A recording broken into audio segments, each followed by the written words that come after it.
Merci Seigneur Dieu pour ton aïeux sans tache, ni ride, ni rien de répréhensible.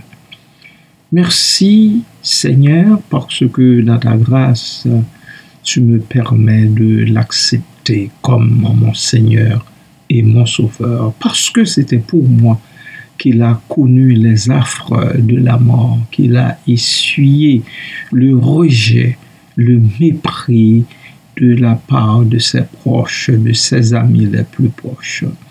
Merci Seigneur. Aide-moi dans ton amour chaque jour qui passe à l'aimer un peu plus, à rester attaché à lui, quel que soit ce qui arrive. Fais-moi cette grâce, ô Dieu. Pardonne-moi en lui mes nombreux péchés et iniquités. Merci Père, béni sois-tu à jamais. Amen. Amis de partout, bien-aimés de Dieu, bon matin, bonjour. Soyez bénis en Christ. Ce verset concluant le récit des reniements de Pierre est rempli d'émotions et nous invite comme croyants à nous repencher sur au moins 5 éléments. La gradation du déni, le chant du coq comme symbole, la chute et la fragilité humaine, encore une fois, la question ouverte, et puis la continuité de la grâce. Le verbe utilisé ici, maudire et jurer, alors qu'on traduit par maudire et jurer, est plus fort que ceux employés pour les précédents reniements. Cela montre l'escalade de la peur et du désespoir de Simon-Pierre face aux accusations répétées.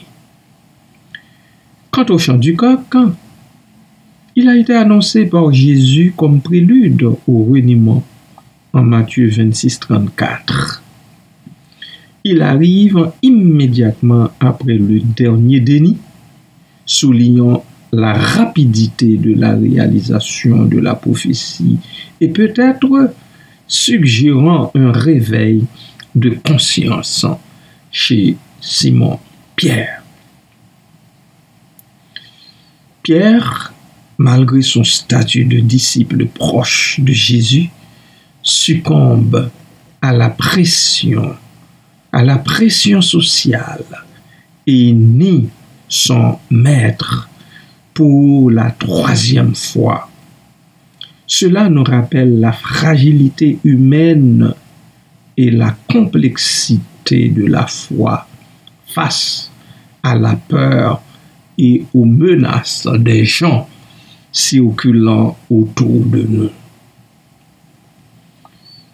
L'absence de réaction directe de Jésus laisse place à l'interprétation. Certains y voient un jugement silencieux, d'autres une invitation à la réflexion et au repentir pour Pierre. Même si Pierre a failli, la grâce de Dieu reste présente. Le chant du coq, symbole de nouveau jour, pourrait indiquer une possibilité de renouveau et de pardon. Aussi bien pour Pierre que pour vous et moi aujourd'hui encore. Cela dit, écoutons donc la douce voix du Maître qui nous parle à tous les instants du jour et même de la nuit.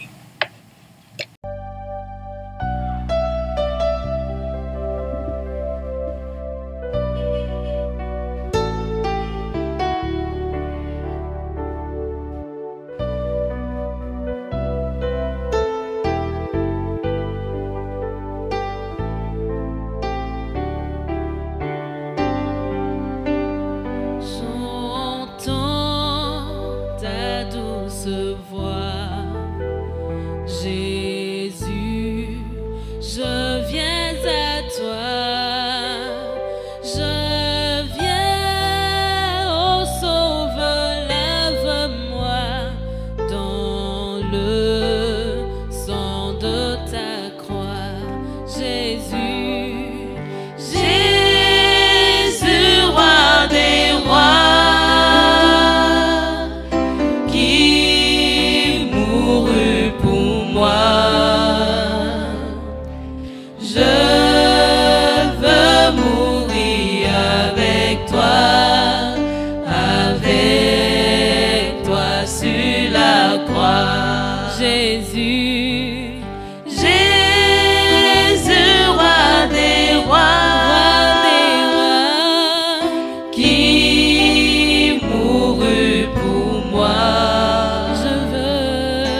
avec toi sur la croix. J'entends ta douce voix qui me dit crois en moi. Je crois, Seigneur, soutiens ma foi. Tiens-moi près de ta croix, Jésus.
J'entends ta douce voix, elle pénètre en moi. Seigneur, que je m'unisse à toi dans ta mort par la foi, Jésus.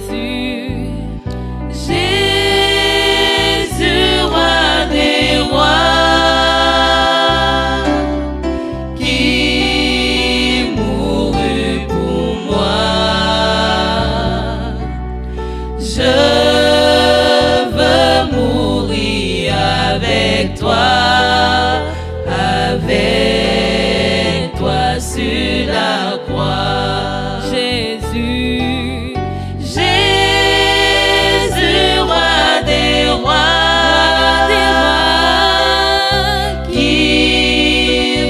mourut pour moi. Je veux mourir avec toi.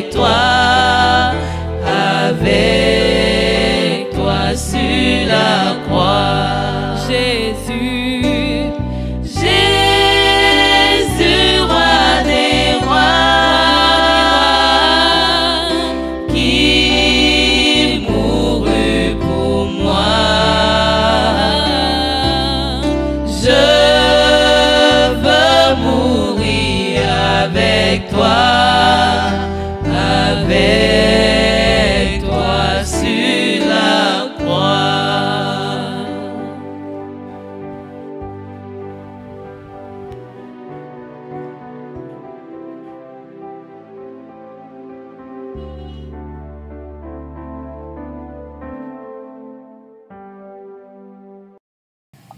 Oui, Seigneur Jésus, qu'il te plaise de donner à tes serviteurs et servantes de partout d'entendre ta douce voix. Toi qui mourus pour nous tous et toutes, puissions-nous nous unir à toi dans ta mort par la foi, tandis que nous continuons dans les grâces de Dieu de cheminer encore sur cette terre. Merci Seigneur, béni soit ton nom à jamais. Amen.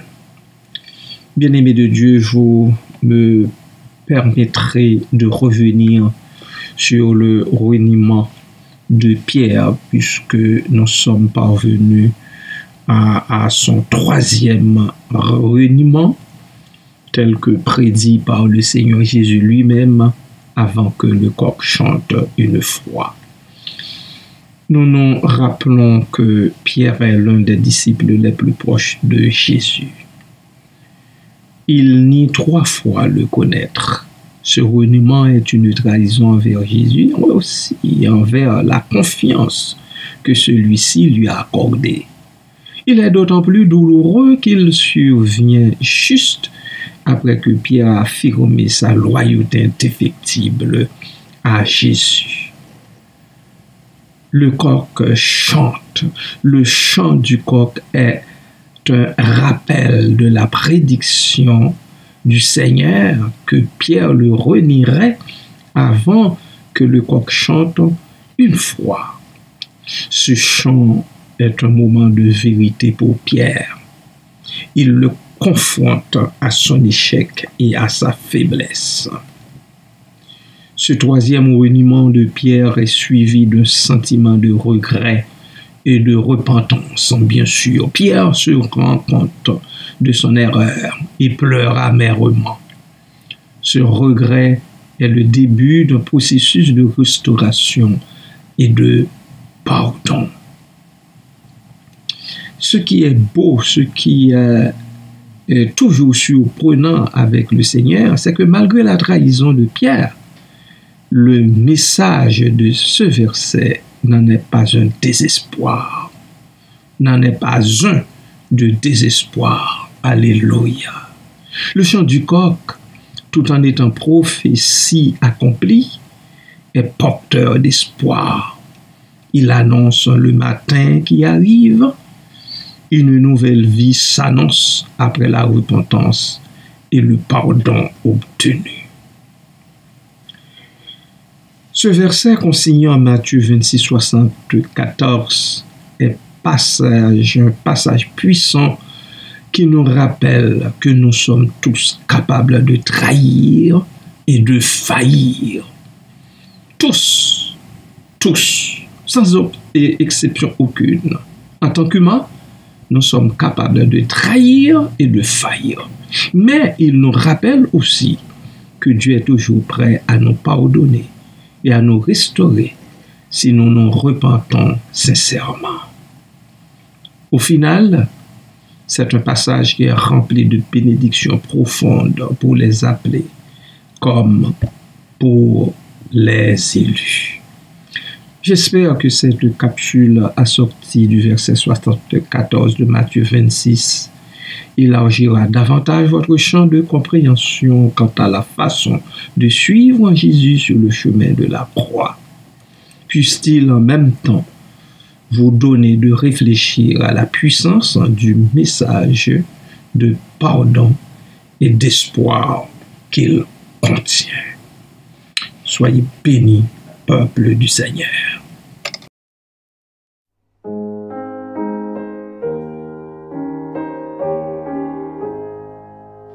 Espérons Dieu quand la nuit sombre voile le ciel et l'horizon. Jamais là-haut ne règne l'ombre, là-haut attend une maison. Espérons Dieu quand la tempête contre ta nef jette ses flots, un mot vainqueur déjà s'apprête à commander paix et repos.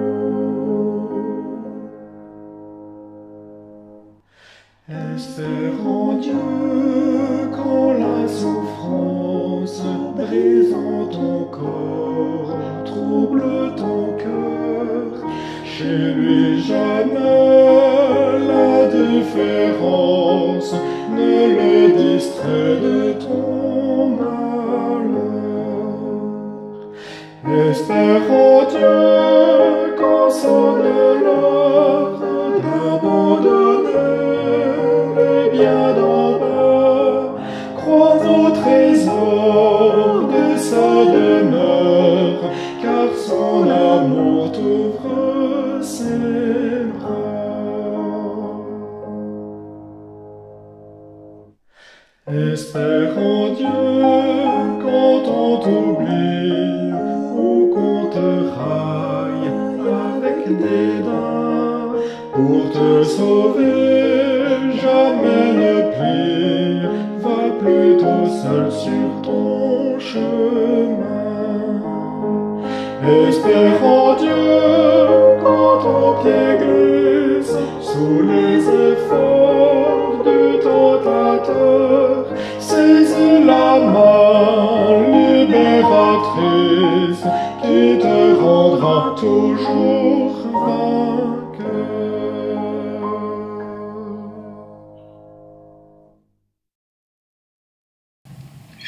Voici, bien-aimé de Dieu, mon élégie assortie des imprécations de Simon Pierre. Le vent hurle, la nuit s'éveille. Pierre maudit le cœur en émoi. Je ne connais pas cet homme, il crie. Aussitôt le coq chanta, il s'enfuit. Le silence répond à ses paroles. Le ciel s'assombrit, la lune se voile. Des larmes coulent sur ses joues pâles. Le remords le ronge, il se désole. Qui est cet homme, ombre furtive, qui a croisé son chemin furtivement? Un étranger? Un ami? Un traître? Le mystère s'épaissit, le trouble le guette. Le coq chante, son chant résonne. Son chant résonne dans l'âme de Pierre, la douleur s'entonne. Le souvenir du passé le hante, le spectre de l'inconnu le tourmente. Il erre dans la nuit, hagard, le regard perdu, le cœur égaré. Les questions se bousculent dans son esprit. Le doute et la peur l'ont envahi. Qui est-il? Que veut-il? Pierre s'interroge. En vain, il cherche des réponses à ses songes. L'angoisse le serre, le paralyse. Dans l'ombre de la nuit, il se fossilise. Le jour se lève, la lumière se faufile, mais l'obscurité dans son âme persiste. Le poids du secret le courbe et l'accable. Sa conscience le juge, le condamne implacable. Il cherche le pardon, la rédemption, mais la culpabilité le tient enchaîné. Le visage de l'inconnu le hante. Le souvenir du coq qui chante le tourmente. Le temps passe, les saisons se succèdent, mais la douleur de Pierre ne s'efface.